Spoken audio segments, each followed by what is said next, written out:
लोकमंच news में आपका स्वागत है। मैं अलका सिंह और आप देख रहे हैं खबर उत्तराखंड। बुलेटिन की शुरुआत करते हैं। प्रदेश प्रधान संगठन के आह्वान पर जिले भर के प्रधान संगठनों ने आज अपने 12 सूत्रीय मांगों के निराकरण के लिए मुख्यमंत्री से गुहार लगाई है और पूर्व चेतावनी के अनुसार विकासखंड मुख्यालय के दफ्तरों पर ताले जड़े। प्रधान संगठन के ज्ञापन में कहा गया कि सीएससी को ग्राम पंचायतों से 2500 रुपये प्रतिमाह दिए जाने के आदेश को अविलंब वापस लिया जाना चाहिए। साथ ही कहा कि ग्राम पंचायतें अपना काम करने में सक्षम है, इसलिए सरकार को अपनी हठधर्मिता को छोड़कर ग्राम पंचायतों को स्वतंत्र काम करने देना चाहिए। साथ ही कहा गया कि वे 15वें वित्त वर्ष की धनराशि में कटौती पर रोक लगाई जाए। साथ ही पहले की तरह 15वें कंटेंजेंसी की राशि को 10% रखी जानी चाहिए। साथ ही मांग की गई कि ग्राम प्रधानों का मानदेय 1500 रुपये से बढ़ाकर 10,000 रुपये किए जाएं और उनके सेवा काल समाप्त होने के बाद 5,000 रुपये प्रतिमाह पेंशन दिए जाने का आग्रह भी किया गया। वहीं कोरोना काल में बर्बाद हुए पंचायतों के विकास के अवरुद्ध कार्यों को 2 साल कार्यकाल को 2 साल आगे बढ़ाने की अपील की गई। प्रधानों ने कहा कि पिछले साल से उनकी मांगों का निस्तारण नहीं किया गया है।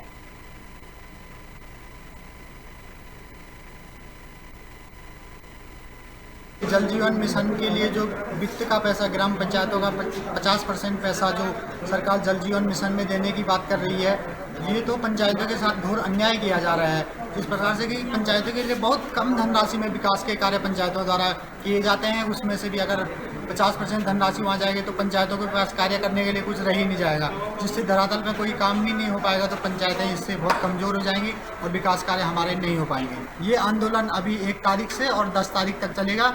अगर आगे भी इस पर कोई कार्रवाई नहीं की जाती है तो ये अनिश्चित काल के लिए आगे बढ़ाया जा सकता है। ये मांगे हैं कि जो प्रधानों का मानदेय बढ़ाया जाए, जिस प्रकार से कि हम पिछली बार भी आंदोलनरत थे, प्रधानों को मानदेय कर लेकर के हम आंदोलनरत थे, प्रधानों का मानदेय बढ़ाया जाए। जल जीवन मिशन में जिस प्रकार से हमारा पैसा काट करके 15 वित्त का पैसा काट करके जल संस्थान या जल निगम को दिया जा रहा है, वो ना कटे और तमाम 12 बिंदुओं पर हमारी जो मांगे हैं वो सकारात्मक मांगे हैं हमारी। और यदि अगर सरकार हमारी इन मांगों को अमल में नहीं लाती है तो हम फिर देहरादून कूच करेंगे और देहरादून में ही डटे रहेंगे और किसी प्रकार की ग्राम सभाओं में कोई भी विकास कार्य नहीं किया जाएगा।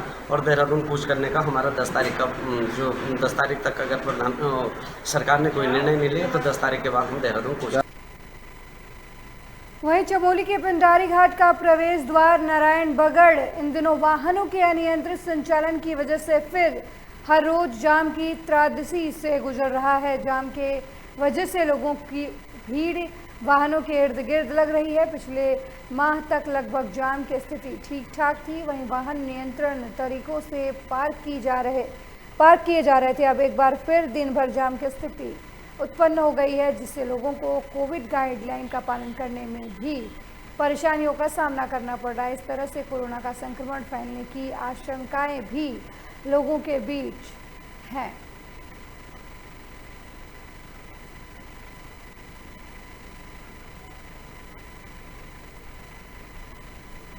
में लगातार जाम की समस्या बनी हुई है। पुलिस प्रशासन का यहाँ पे कोई रोल है ही नहीं। पुलिस वाले जो है सो रखे हैं और केवल अनावश्यक लोगों को परेशान करने के लिए यहाँ पे आते हैं। वो देखेंगे कि भाई अभी शांत माहौल है, आएंगे। अभी जाम इतना बड़ा लग रखा है लेकिन पुलिस का कोई भी नुमाइंदा यहाँ पे है नहीं। यहाँ पे ऐसे आदमी को भेजा जाता है जिसका जन सरकार से कोई वास्ता ही नहीं है। वहीं उत्तराखंड में मौसम विभाग ने भारी बारिश का अलर्ट जारी किया है। मौसम विभाग के अनुसार लगभग 48 घंटे में राजधानी देहरादून के अलावा पौड़ी और नैनीताल जिलों में कहीं कहीं भारी बारिश हो सकती है। बारिश के आसार नजर आ रहे हैं। साथ ही टिहरी, चंपावत और पिथौरागढ़ में भी भारी बारिश की संभावना जताई जा रही है। भारी बारिश की संभावनाओं को देखते हुए मौसम विभाग ने रेड अलर्ट जारी किया है। मौसम विभाग के निदेशक विक्रम सिंह के मुताबिक अगले 48 घंटे में राज्य के मैदानी क्षेत्रों में 50 से 60 किलोमीटर प्रति घंटे की रफ्तार से तेज हवाएं चल सकती हैं, जबकि नैनीताल, बागेश्वर और पिथौरागढ़ जैसे जिलों में कहीं कहीं भारी बारिश की संभावना जताई जा रही है। कुछ इलाकों में तेज गर्जना के साथ बौछारें पड़ने और आकाशीय बिजली गिरने की भी संभावना जताई जा रही है।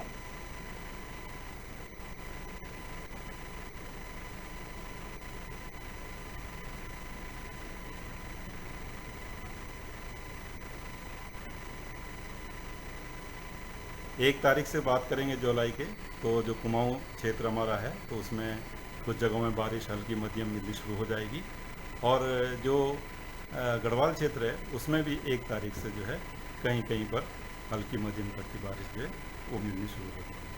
फिर जब 2 जुलाई की बात करेंगे, 2 जुलाई को जाएंगे तो जो बारिश है उसमें बढ़ोतरी होगी, और मैं ये कहूँगा कि अधिकांश जगहों में 2 तारीख में जुलाई में वो आपको बारिश देखने को मिलेगी हल्की से मध्यम, और साथ में जो भारी वर्षा है तो वो भी एका दुक्का जगहों में, जैसे कि आप ये कह सकते हैं कि कुमाऊं रीजन के डिस्ट्रिक्ट से उनमें, और फिर गढ़वाल रीजन की बात करें तो उसमें देहरादून है, टेहरी है, पौड़ी है, तो इनमें भी एका दुक्का जगहों में भारी बारिश 2 तारीख को देखने को मिलेगी।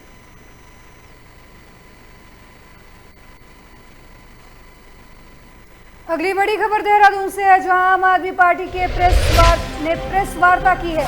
पत्रकार वार्ता के दौरान राज्य सरकार पर इस दौरान आपने जमकर हमला बोला। मुख्यमंत्री तीरथ सिंह रावत पर उपचुनाव लड़ने का साहस नहीं जुटा पा रहे, ऐसा आरोप आपकी तरफ से लगाया गया है। आपने मुख्यमंत्री तीरथ को गंगोत्री सीट से चुनाव लड़ने की खुली चुनौती दी है।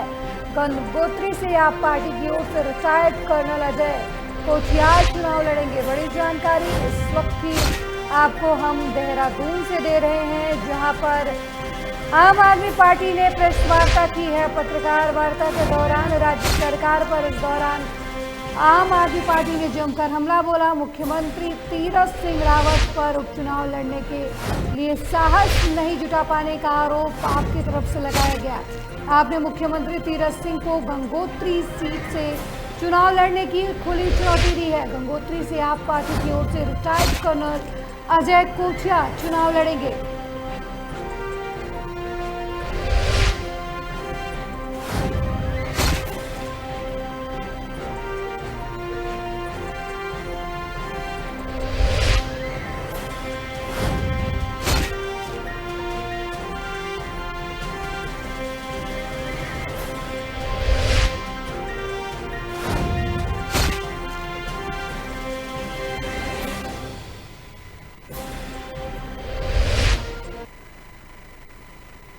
वहीं हल्द्वानी में कोविड की दूसरी लहर में लॉकडाउन के दौरान शहर में बड़े पैमाने पर अवैध निर्माण की शिकायत मिलने के बाद अब जिला विकास प्राधिकरण एक्शन मोड में आ गया है। प्राधिकरण के उप सचिव और सिटी मजिस्ट्रेट ऋचा सिंह का कहना है कि व्यावसायिक निर्माणों के लिए प्राधिकरण नक्शा पास करने के बाद एक प्रारूप जारी करेगा, जिसमें नक्शा पास कराने की संख्या और स्थान का नाम दर्ज होगा, जिससे निर्माणकर्ता को प्रदर्शित करना होगा। उन्होंने बताया कि लगातार मिल रही शिकायतों के बाद अब अवैध निर्माण के खिलाफ प्राधिकरण की टीम ने व्यापक रूप से अभियान चलाया है। उनके द्वारा प्राधिकरण के सभी जेई को निर्देश दिया गया है कि वो अपने अपने क्षेत्र में अवैध निर्माण को चिन्हित कर कार्रवाई करें। साथ ही उन्होंने लोगों से अपील की है कि वो अपना निर्माण नक्शा पास कराने के बाद ही शुरू करें, जिससे उन्हें भविष्य में किसी तरह की कोई परेशानी ना हो।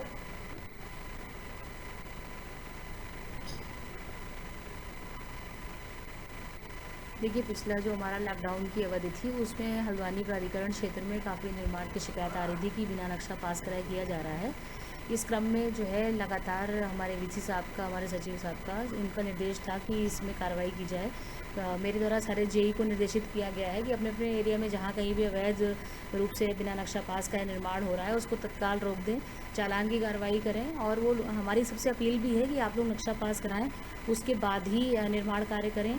और इसके अतिरिक्त जो कॉमर्शियल वाले हमारे जितने भी एरिया हैं उनके लिए एक प्रारूप तैयार किया गया है बोर्ड का, जिसमें नक्शा संख्या और स्थान का नाम आदि अंकित रहेगा, जिससे कि ये पता चल जाएगा कि ये नक्शा पास है अथवा नहीं पास है।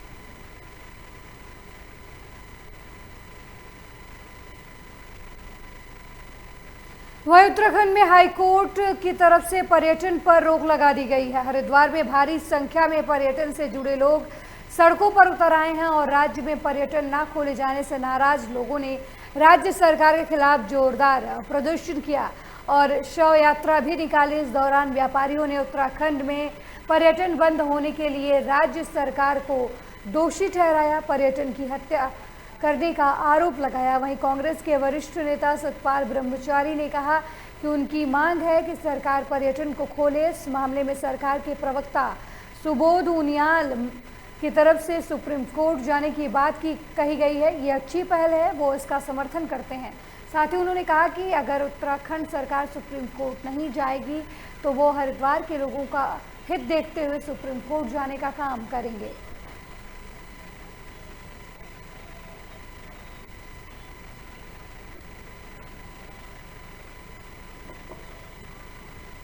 हम लोगों ने संयुक्त मोर्चा पर्यटन उद्योग के बैनर तले आज एक पर्यटन की शव यात्रा निकाली।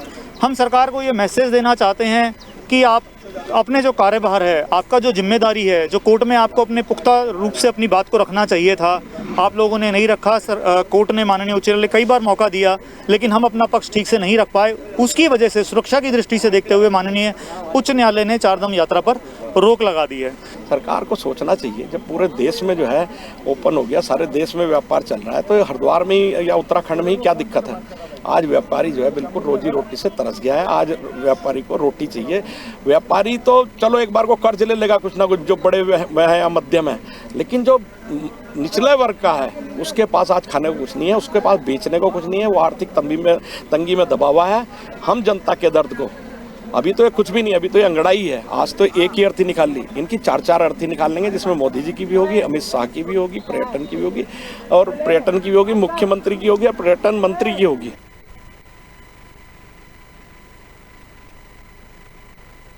वहीं हरिद्वार जिले में कोरोना संकट के बीच पंचायत चुनाव की हलचल शहर से लेकर गांव तक नजर आने लगी है। सरकार की तरफ से मतदाता सूचियों को अंतिम रूप देने की कवायद भी शुरू हो गई है, जिसके बाद दावेदार भी सक्रिय हो गए हैं। इनमें सबसे ज़्यादा लोगों की नज़र ग्राम प्रधान के चुनाव पर है। हालांकि कुछ लोग अभी सीटों के आरक्षण को लेकर पशुपेश में हैं। हरिद्वार जिले में पंचायतों का कार्यकाल समाप्त होने के बाद इनका जिम्मा फिलहाल सरकारी प्रशासकों के पास है। मार्च में सरकार के नेत्री स्तरीय पंचायत चुनाव की तैयारी शुरू की थी, पर कोविड के चलते इसे स्थगित किया गया था।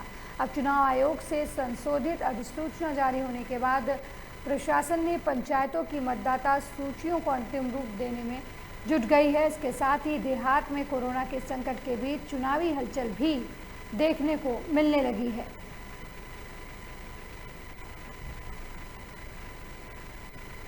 ये अभी तो पंचायत का है, कैसे पंचायत चुनाव हुए, और पंचायत चुनाव में हम अभी जनसंपर्क कर रहे हैं, लोगों के पास जा रहे हैं, उनकी समस्या सुन रहे हैं। अगर ऐसा चुनाव अभी एक दो महीने में होता है, लगातार हम जनसंपर्क कर रहे हैं, पर उनके भी जा रहे हैं, उनकी समस्या सुन रहे हैं। लोग परेशान हैं, पहले काम नहीं हुए, हम उन पर जो है उन्हें कराने की पूरी कोशिश करेंगे, और पार्टी अगर विश्वास करेगी तो हम चुनाव लड़ेंगे। और जिला पंचायत की मेरी पूरी तैयारी है, क्षेत्र में मैं लगातार घूम रहा हूँ। त्रिस्तरीय पंचायत में जो ग्राम पंचायत हैं, त्रिस्तरीय पंचायतों के निर्वाचन की जो नामावली है उसके पुनरीक्षण के लिए जो विस्तृत कार्यक्रम चल रहा है, बीच में कोविड के कारण जो है वो बाधित हुआ था, पुनः उसमें निर्देश प्राप्त हुए हैं। उसमें 28 तारीख कल जो है जो नामावली है उसका आलोच्य प्रकाशन हुआ है। अब 29 तारीख से 5 जुलाई तक 7 दिन का इसमें दावा आपत्तियाँ मांगी जाएंगी। जो लोग भी अपना करेक्शन करना चाहते हैं, कोई छूट गया है, वो सब करेंगे। उसके बाद जो है उसमें आगे दावा आपत्तियों का निस्तारण किया जाएगा। वही जैसे जैसे 2022 चुनाव नज़दीक आ रहा है, वैसे वैसे सभी पार्टियां 2022 की चुनावी दौड़ में लग गई हैं। अलग अलग पार्टियों के प्रत्याशी कोई क्षेत्र में जनसंपर्क कर रहा है, तो कोई लोगों को पार्टी की सदस्यता दिला रहा है। वहीं आम आदमी पार्टी भी इस बार उत्तराखंड में 70 विधानसभाओं में दमखम भर रही है। आम आदमी पार्टी का दावा है कि दिल्ली की तर्ज पर उत्तराखंड में विकास करेगी। जिला उधम सिंह नगर के जसपुर में आम आदमी पार्टी का कार्यालय का उद्घाटन किया गया, जिसमें प्रदेश के सह प्रभारी राजीव चौधरी ने पहुंचकर कार्यालय का उद्घाटन किया। आम आदमी पार्टी के कार्यकर्ताओं ने इस दौरान बढ़ चढ़कर हिस्सा लिया। वहीं प्रदेश सह प्रभारी राजीव चौधरी ने बताया कि आम आदमी पार्टी पिछले 6 महीने से चुनाव के लिए तैयारी कर रही है। अलग अलग जगह पर कार्यकर्ताओं को जिम्मेदारी देनी थी, वो दे दी गई है। अभी चुनाव में 6 महीने हैं और इन 6 महीनों में उत्तराखंड की जनता से उनकी समस्याओं को जाना जाएगा, जिसके बाद पार्टी कुछ घोषणाएं भी करेगी। सह प्रभारी बोले कि पार्टी पूरी तरह से आगामी चुनाव की तैयारियों में लग गई है।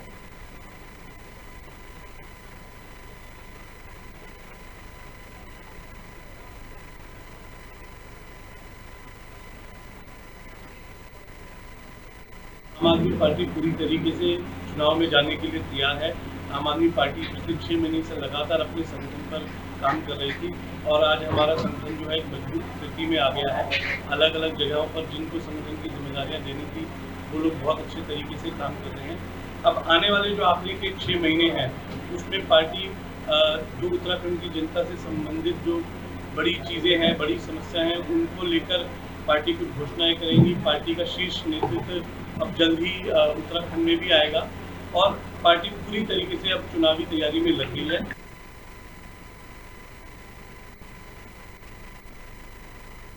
वहीं लालकुआ तरी पूर्वी वन विभाग के डौली रेंज में वन जंगल में 1 लाख से अधिक पौधारोपण किए जाने की बात कही गई है। ये पौधारोपण डौली रेंज कार्यालय के समीप बनी उच्च तकनीकी पौधशाला में तैयार किए गए हैं, जिनकी जानकारी देते हुए डौली रेंज के वन अधिकारी अनिल जोशी ने बताया कि तराई पूर्वी वन प्रभाग के प्रभागीय वन अधिकारी के निर्देशन में डौली रेंज कार्यालय स्थित उच्च तकनीकी पौधशाला में लगभग 1 लाख से अधिक पौधे तैयार किए गए हैं, जो पूरी तरीके से तैयार हो गए हैं। उन्होंने बताया कि आगामी जुलाई अगस्त में ये पौधे डौली रेंज के वन जंगल में लगाए जाएंगे। उन्होंने कहा कि अलग अलग प्रकार के पौधे लगाए जाएंगे, जिसमें आंवला, शीशम, सिरसा, अमलतास, बेहड़ा, जामुन और जैसे पेड़ शामिल हैं। उन्होंने कहा कि जंगल में पौधों की रक्षा के लिए वनकर्मी लगाए जाएंगे, जो 24 घंटे इनकी सुरक्षा में तैनात रहेंगे। उन्होंने कहा कि इसके साथ ही जंगली जीवों से बचाव के लिए आसपास खाई भी खोदी जा रही है, जो कहीं न कहीं मददगार साबित होगी।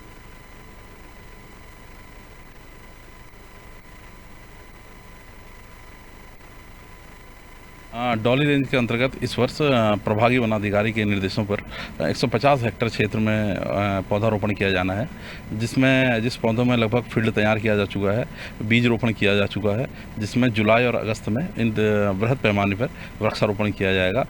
इन वृक्षारोपण विविध प्रजाति की हमने इस वर्ष नर्सरी में पौध तैयार की है, जिसमें आंवला, बेहड़ा, अमलतास, जामुन, अर्जुन इत्यादि विविध प्रजाति के पौधे।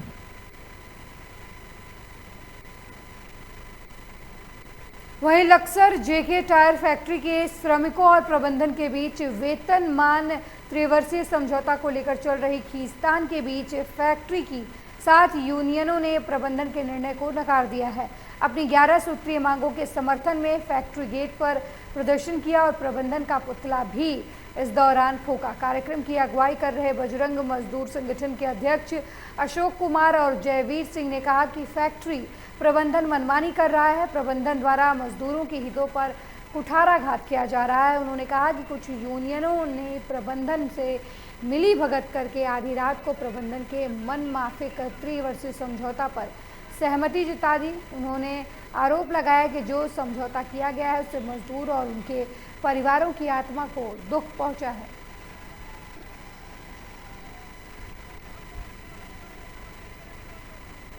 को लेकर हमारी मांग है 11,000 रुपए की मांग हमने रखी है फैक्ट्री प्रबंधन से, और श्रमिकों के लिए आवास की योजना है, और श्रमिकों के बच्चों के लिए स्कूल की योजना है, और मेडिकल सुविधा है, और बसों की सुविधा है। आरपीडब्ल्यू को परमानेंट करना है। उनका आरपीडब्ल्यू का जो एग्रीमेंट करते हैं सैलरी बराबर होनी चाहिए, समान वर्क समान पे होना चाहिए। फिर जो फैक्ट्री प्रबंधन हमारी मांगों को नहीं मानेगा तब तक हम अपनी ऐसे ही आवाज उठाते रहेंगे। को बताना चाहूंगा कि हमारा एक त्रिवर्षीय समझौता होता है जो 3 साल के बाद होता है। फैक्ट्री प्रबंधन ने कुछ श्रमिक संगठनों को खरीद कर रात के 2:30 बजे ये एग्रीमेंट को सहमति करा ली है, और कुछ श्रमिक संगठन अभी बाहर हैं, उसमें हम लोग भी हैं, और 3,000 के 3,000 श्रमिक इससे सहमत नहीं है।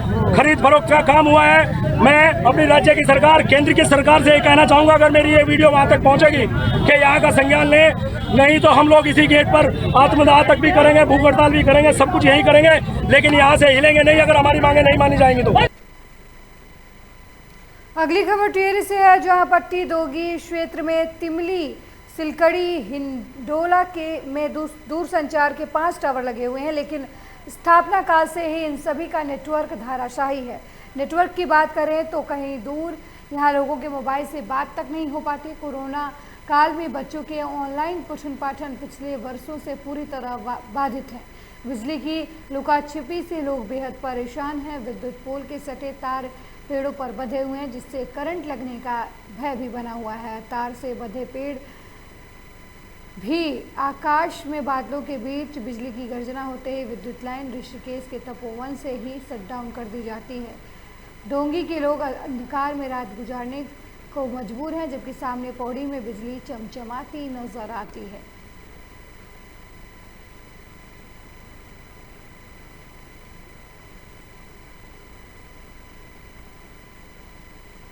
आज ये 11 दिवसीय अनशन जो चल रहा है गुल्लर में, आज अनशन का 9वां दिन है और अभी तक जो हमारी मांगे थी शासन प्रशासन से हमें अभी तक कोई भी रिस्पांस नहीं मिला है। मैं सरकार से भी निवेदन करता हूं, विनती करता हूं कि हमारे जो मांगे हैं इस पे सरकार खड़े उतरे, काम करे। तमाम समस्या दोगीपट्टी क्षेत्र में बनी हुई है। अगर सरकार का यही रवैया रहा तो युवाओं को और सम्मानित दोगीपट्टी की जनता को सरकार मजबूर करेगी। एक उग्र आंदोलन सड़क पर उतरेंगे और एक बड़ा आंदोलन हम सरकार के खिलाफ करेंगे। इन दोगीपट्टी में हम लोगों को आज 9वां दिन है हमारा धरने का और अभी तक यहाँ पर कोई भी विभागीय अधिकारी हमारे बीच में नहीं पहुंचा है। ये बहुत बड़ी दुख की बात है कि इतनी बड़ी जनसंख्या इस दोगीपट्टी के क्षेत्र की है। 30,000 से भी ऊपर लोगों की जनसंख्या है यहाँ पर। न स्वास्थ्य की यहाँ पे कोई सुविधा है, न मोबाइल नेटवर्क की कोई सुविधा है। बच्चों की पढ़ाई बर्बाद हो रखी है और ना यहाँ पर किसी भी घर में पानी पहुँच रहा है प्रॉपर, जो हर घर जल नल की जो व्यवस्था की गई थी। मेरा सरकार से निवेदन है और पूरी तरह से मेरा उनसे हाथ जोड़ के विनती है कि हमारे क्षेत्र की समस्याओं को जल्दी से आप संज्ञान में ले, वरना पूरी दोगीपट्टी की क्षेत्र रोडों पे उतर के आंदोलन करने के बाध्य हो जाएगी।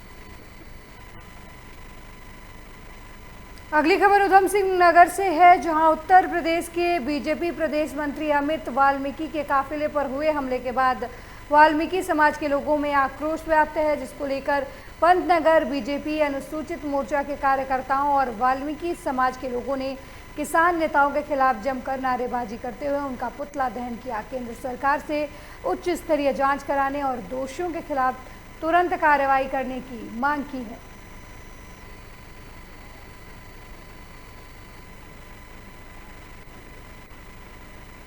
देखिए, जिस तरीके से ये हमला हुआ है इसमें खैर ये किसानों के नाम पे गुंडागिर्दी हो रही है। किसान की आड़ में ये तमाम लोग हैं और सभी पूरा देश इस चीज़ को समझ रहा है कि ये गुंडागिर्दी की जा रही है। इसमें कोई किसान नहीं है और किसान का सिर्फ नाम लिया जा रहा है। किसान के आड़ में यहाँ पर गुंडागिर्दी और गुंडे असामाजिक तत्व और गुंडे तरीके के लोग जो हैं इस तरीके की बर्बरता से इस तरीके का हमला कर रहे हैं। लेकिन मैं ये चैलेंज करना चाहता हूँ, ये हिदायत देना चाहता हूं ऐसे लोगों के लिए कि अगर वाल्मीकि समाज पे अगर एक उंगली उठेगी तो ये बर्दाश्त वाल्मीकि समाज नहीं करेगा। आज पूरे देश प्रदेश का वाल्मीकि समाज एक है और इस तरीके की गुंडागिर्दी को हम बिल्कुल बर्दाश्त नहीं करेंगे, कतई बर्दाश्त नहीं करेंगे। जो हमारे अमित भाई वाल्मीकि जी पे हमला हुआ है, मैं इसकी अपने समाज की ओर से घोर निंदा करता हूं और हमारा समाज एकजुट है। अगर हमें कहीं धरना प्रदर्शन और कहीं भी हमारे समाज की आवश्यकता पड़ी तो हम ईंट से ईंट बजा देंगे और हमारा समाज इस समय एकजुट है। कोरोना महामारी की दूसरी लहर के कोहराम मचाने के बाद आशंका जताई जा रही है कि तीसरी लहर भी आने वाली है, जिसके मद्देनजर सरकार ने कई तरह की तैयारियां की है। सरकार की तरफ से किसी भी तरीके की कमी नहीं छोड़ी जा रही, इसी को लेकर तैयारी कर ली गई है। 108 से लेकर तमाम तरह के स्टाफ को ट्रेनिंग दी जा रही है, साथ ही दिशा निर्देश भी दिए गए हैं। दरअसल जैसा कि सबको मालूम है कि पिछले साल से लेकर अभी तक कोरोना की वजह से लाखों मौतें देश में हो चुकी हैं। लाखों लोग बीमारी की जद में आए हैं और परेशान रहे हैं। ऑक्सीजन की कमी के कारण जो दिक्कतें परेशानियां निकलकर सामने आई, उनसे दोबारा दो चार ना होना पड़े, इसके लिए कोरोना की संभावित तीसरी लहर से पहले ही स्वास्थ्य महकमे ने तैयारियां पूरी कर ली हैं। उसी के तहत भगवानपुर सामुदायिक स्वास्थ्य केंद्र के मुख्य चिकित्सक डॉक्टर विक्रांत सिरोही ने बताया कि किस तरह से वो तीसरी लहर से निपटने के लिए कमर कस चुके हैं।